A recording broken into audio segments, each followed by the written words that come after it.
a nation built on freedom, entering the greatest crisis of liberty yet known to the American people.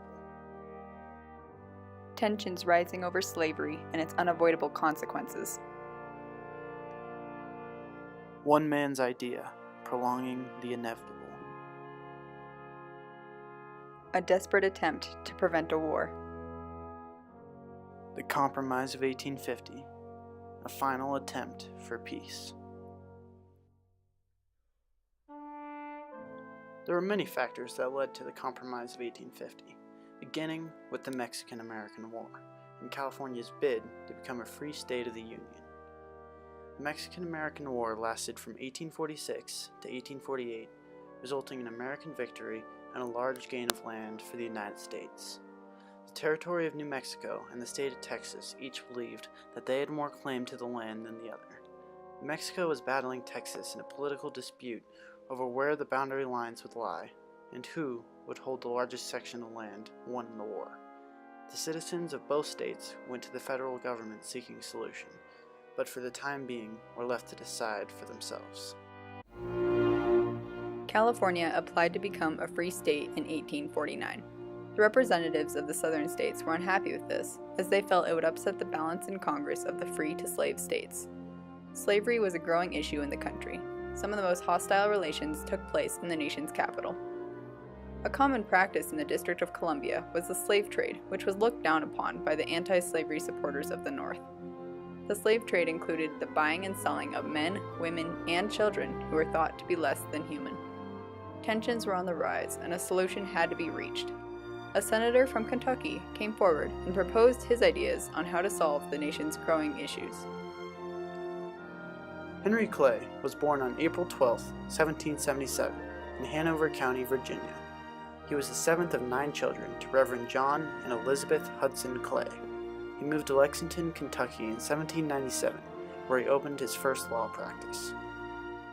He married Lucretia Hart in the year of 1799 for the purpose of gaining wealth and status. The two of them had a total of 11 children, 5 sons and 6 daughters. None of the daughters survived into adulthood. He was elected into the Kentucky legislature 7 times. Later in his life, Henry Clay was elected as the youngest Speaker of the United States House of Representatives. Clay ran for president 3 times, although he lost every single presidential election he took place in. Henry stated after his second failed attempt, "I would rather be right than be president."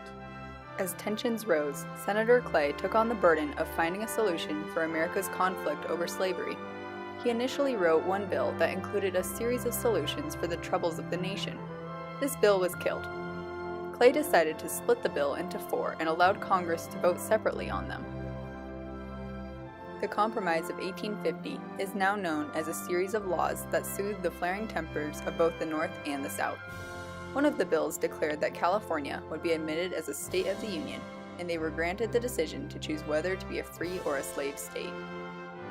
The bill stated in Session 1, Chapter 50, "Be it enacted by the Senate and the House of Representatives of the United States of America that the state of California shall be one, and is hereby declared to be one, of the United States of America, and admitted into the Union on an equal footing with the original states, in all respects whatever."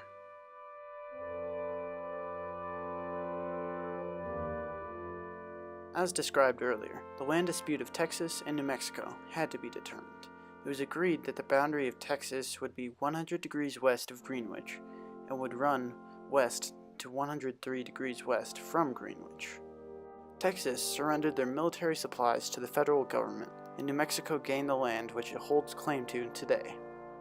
Slavery was a virus that contaminated the nation. Washington, D.C. was one of the most direct areas for confrontation of this issue. The third part of the compromise removed the buying, selling, and trading of enslaved persons anywhere in the nation's capital. However, the new restrictions did not forbid the use of slavery in the District of Columbia.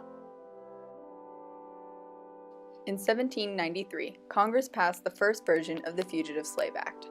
It was called the Fugitive Slave Law. This law stated that every escaped slave must be returned to its original owner. To the disliking of the South, this law was not well enforced and therefore ineffective. The Compromise of 1850 instructed the northern states of America to enforce the return of escaped slaves to their owners. Henry Clay's bill ended up being one of the most fiercely debated bills of the times, with senators and representatives from both sides being for or against the ideas presented. The main opposition of the bill was Senator John C. Calhoun of South Carolina. He voiced the strongest opinions against California joining the nation as a free state due to the fact that it would upset the balance in Congress of free state to slave state representation. Calhoun's most dedicated supporter was Senator Daniel Webster of Massachusetts.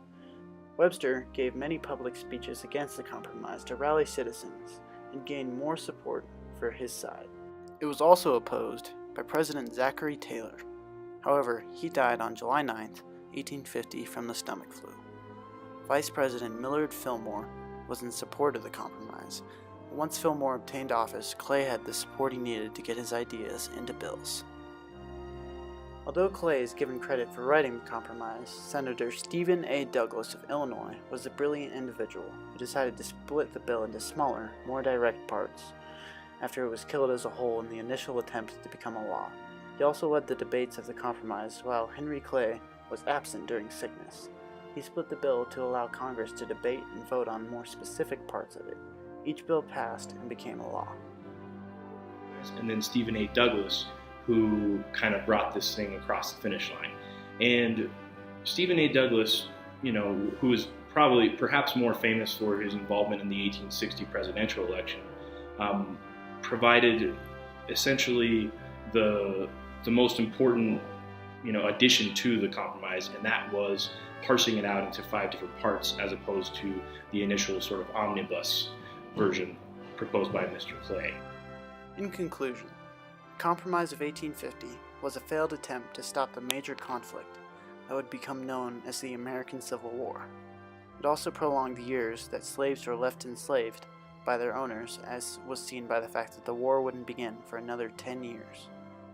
Though it was seen that the compromise did in fact at the time appear to solve the problems of the nation, the conflict of warring ideals and beliefs led to a temporary solution that was a compromise, as seen by the name Compromise of 1850. The greatest quarrel of American history was first and foremost the conflict over the place of human life in the eyes of the nation and the U.S. Constitution. Sadly for Mr. Clay, his attempts were in vain as no further compromise was found after his work in the Senate. War was inevitable after the compromise that soothed the nation, burning with anger for however short a time. For a desperate time, Henry Clay could be viewed as somewhat of a genius for coming up with a plan to, at the very least, delay the time until fighting began, so as a more peaceful solution could be found.